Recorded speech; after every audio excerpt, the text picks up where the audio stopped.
Roman Baber, let's talk about China. Roman Baber says the argument about the rapporteur is a political distraction. The most important question is if any Liberal MPs knowingly participated or were willfully blind to help from Beijing. If the answer is yes, then we have compromised MPs in the Liberal government caucus. The answer is yes. We have compromised MPs in the Liberal government caucus. I replied to Roman. I said, Roman, we already know the answer thanks to the CSIS leaker. And we do.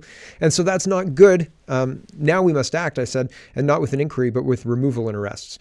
And right, we have a process for this. Why aren't we using it? Bears question. It's like when we have a process for a pandemic and we throw that out to lock down the economy, which triggered all of the banking crises that we're in right now. By the way, that lockdown, the bailouts, the money flooding the economy, all of that stuff planned, orchestrated, rolled out, same time. A whole bunch of different countries did all the same things. Why?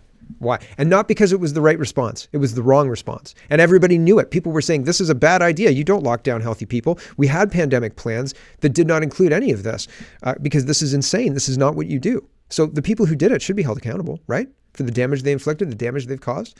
Here is Jan, and he says, breaking, every Canadian prime minister has been compromised at one point or another by these Chinese agents of influence.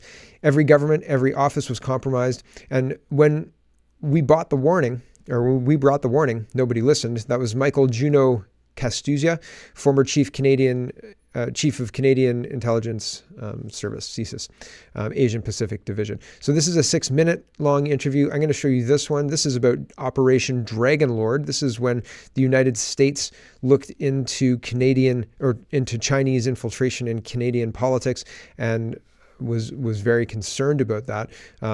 Jan again says, in the 90s, the U.S. ran a secret operation called Operation Dragonlord that found CCP infiltration in Canada posed a major security risk to the U.S., says Five Eyes Scott, co-author of The Mosaic Effect, How the Chinese Communist Party Started a Hybrid War in America's Backyard. Here is a portion of that interview. Here we go. So one of the things I was very surprised to learn about, and this is in the first chapter of The Mosaic Effect, is something called Operation Dragonlord. And this was a U.S. operation looking at all sorts of infiltration in Canada and that it was posing a threat to the U.S. And this was 25 years ago. So, news to me, tell me about this. So the document that you're talking about was revealed to me a few years ago from an intelligence source. And it is an operation that follows a previous Canadian operation called Sidewinder. And Sidewinder was a classified report that was declassified and was revealed on the open internet. So this was an RCMP, so the federal police, working in conjunction with the CSIS, the intelligence agency within Canada. And that information talked about Chinese tycoons working with organized crime, the triads, in Canada, influencing political entities, but also looking at critical infrastructure and business in Canada and how it was corrupting and influencing entities therein. Operation Dragonlord was a multi-agency under the Department of Justice, which included the FBI and the CIA and the NSA, looking into the threat that was posed by Canada to the United States because of this infiltration. And like you said, this was 25 years ago. This is quite some time ago. This is remarkable. It's never been discussed before. The fact that the United States was looking at Canada as this major national security threat. And what's happening there has been progressing for 25 years. We have complete saturation in Canada of these elements in every aspect of our business, our critical infrastructure, law enforcement. It's in everything that we're doing right now, and it does pose a significant threat to the United States. And the United States, as we see now, is looking at decoupling from China. And this political interference piece that we see being raised in Ottawa from this leak has now stirred this all up again. And we're revisiting things that we saw 25 years ago, and that I've been trying to, raise awareness about and gain traction on for at least the last 5 years. What does it mean, achieved saturation? That sounds like, this feels like a very strong word. But saturation really is, everywhere we looked, every piece of information we saw, entity, where they were involved, it all started to come back to the same people, the same threat streams, if you will. If they're into the gambling piece or real estate, espionage, all of those things started to come back. They were all connected. These people were all intertwined. And it caused us to see that it didn't matter where we looked. If you lifted the carpet up over here, there they were. And so law enforcement is aware, but they're very constrained in what they can do, both by legislation, the laws. For instance, in British Columbia, a police officer cannot charge someone. They can recommend charges, but the Crown Council decides whether or not those charges will be processed.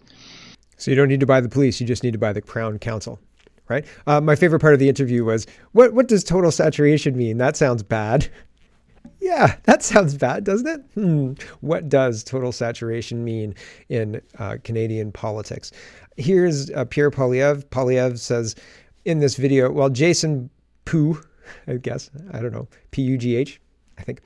He's got a rainbow flag, but an original rainbow flag in his profile. He still has pronouns in his profile. So he doesn't like Poilievre. He says, Pierre Poilievre admitted to knowing and doing nothing about Chinese interference because they weren't trying to help the CPC when he was the Minister of Democratic Institutions. A member of his party just met with a Nazi and he didn't kick them out of caucus. So this guy is not very reliable. Christine Anderson is not a Nazi by any stretch of the imagination. So here's Pierre Poilievre. And I like showing you videos of Pierre Poilievre. I just wanted to give you context of this tweet. I don't think that he's accurate in his assessment of what Poilievre says here. Here we go. Well, no, it's public knowledge that the government in Beijing targeted conservatives to defeat them in multiple elections because of the strong conservative stance in favor of human rights and freedom. We invite CSIS, I invite CSIS to let me know if there is anyone who's interfered within the Conservative Party. And if I see evidence that that is the case, provided to me by CSIS, I'll be taking strong action to make sure that that doesn't happen, and that anybody who willingly did so, willingly worked with a foreign dictatorship, would obviously have to be removed from our party. And I would call on Justin Trudeau to do the same. If he has knowledge and evidence that anyone in his party willingly and knowingly worked with a foreign dictatorship to undermine our democracy, then he should announce that he's removing them from his party. Those are a couple of very specific caveats. Willingly, knowingly worked with these people to undermine our democracy. But what if you're the Liberal government and you think that we're the best government and those racists can't get in here? And sure, our friends from China helped us get in here, but there are global friends and we're all working together. We're all part of the same team. They have a fundamental different way of looking at things. And that's not being ignored by Mr. Poilievre, but he's giving a lot of caveats for them to exploit, and exploit them they will. And that's unfortunate, right? I think that it's good that he's saying that I would remove anybody who has been interfered with by China. But the willingly and knowingly, how far does that go? I mean, if you see somebody with a Chinese name, are you more likely to suspect Chinese interference? Or is it deeper than that? And I think personally it's deeper than skin color or Chinese name. I think that Justin Trudeau represents somebody who looks potentially compromised by China. So does Joe Biden. There are a couple other high-ranked politicians who aren't Chinese who are able to get the vote of Chinese diaspora. And I don't know if that's by direction from Beijing or China or what is causing that. But it doesn't matter if if the politician themselves is of Asian or Chinese descent or not, I don't think, whether or not they work with Chinese people or work for Chinese goals. And so it's going to be really, really difficult to find the people who meet that criteria, especially if the government's compromised and they don't want to be found out. They'll say, our campaign met the Canadian laws for campaign financing. Our campaign isn't in violation of anything, legally or blah, blah, blah, blah, blah. We're not gonna pay attention to this. This isn't against the law, basically is what they're going to say. And so Poilievre's perspective coming at it from we need to retain our autonomy and our sovereignty within our legislative areas and ability to decide for ourselves and not do China's bidding. That's one way to look at it. But then Trudeau's looking at it from a different angle, different perspective, right? And, he's in charge of the laws, et cetera. And he's shown, whether him or his handlers, he's been very skillful at being able to manipulate them, to use them to his advantage, and to do things like proroguing to block documents, block information from Canadians, et cetera, et cetera. So it's interesting. The whole thing is interesting to watch. I don't know. I don't know what's going to happen. Holly Doan says, she's responding to Blacklock's reporter. Blacklock's reporter says, Canada Revenue Agency fears a runaway growth in $68.5 billion underground economy.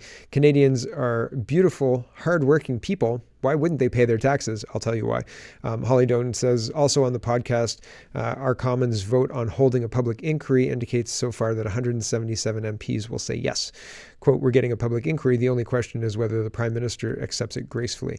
I don't think that if this vote comes to pass today, I've heard the rumor that it's going to be confidence vote. And if that confidence comes to pass and 177 MPs vote yes, or vote no to the confidence, we want an inquiry, no confidence, that drops the government as far as I understand a confidence vote. But I don't see that happening. I don't think that Jagmeet Singh has the fortitude. His pension's on the line, man. The food professor says, here's an article from the CBC News about Ontario's dairy involvement with the Chinese and the Kingston-based plant owned and operated by China. Little information has been publicly disclosed by dairy farmers of Ontario. So they're buying milk. It's a little bit of a complicated story. I just wanted to show you that this is another example of potentially China getting into, the dairy industry has been very long protected industry in Canada. And now the Chinese are working within it. Are purchasing large volumes of milk and sending, like, it's a $225 million investment from a leading Chinese dairy processor. So could an American company do that? The whole thing's a little hinky. So it's exactly the way Sidewinder operates. Here is the Sidewinder report, just to remind us. It took some finding, actually, to be honest with you. I had to look through quite a few Google searches. I actually had to use Google. It didn't come up on Brave. But anyway, this was marked secret, and then it was published or leaked by CSIS and RCMP. There's a sanitized version. Anyway, this is just a quick summary. Chinese intelligence services and triads, financial links in Canada. Summary. Since the mid-1980s, a substantial immigration flow from Hong Kong has taken place, and Canadian authorities were first alerted when a significant presence of Chinese organized crime elements among this group was detected. Many came from the entrepreneur and investor immigration program. Some of these criminals even have succeeded to obtain their Canadian citizenship, although not all immigrants in these categories are suspected. Two particular groups of individuals raise attention. Two other groups have also taken advantage of the entrepreneur and investor categories to immigrate and to invest in Canada. First, a certain number of very rich Hong Kong Chinese business people, tycoons, who are known to have been cooperating with the Chinese government for years. Then a group composed of associates and relatives of Chinese leadership and the Chinese intelligence services. Chinese intelligence reveals that certain individuals of these groups have been working for over 15 years in concert with the Chinese government, and some of their financial ventures in Canada serve to conceal criminal or intelligence activities. Hand in hand with this situation, Chinese intelligence makes very active use of their access to Canadian industries through exchange of specialists and students, and also set up shell companies to pursue their acquisition of economic and technological intelligence. Cooperation between the Hong Kong tycoons, the triads, and the leadership adds a new dimension to the well-known mass line collection strategy followed by the Chinese intelligence. This situation substantially raises the level of potential threat, revealing the effectiveness of Chinese efforts to obtain Canadian technology and their capability to interfere in the management of the country.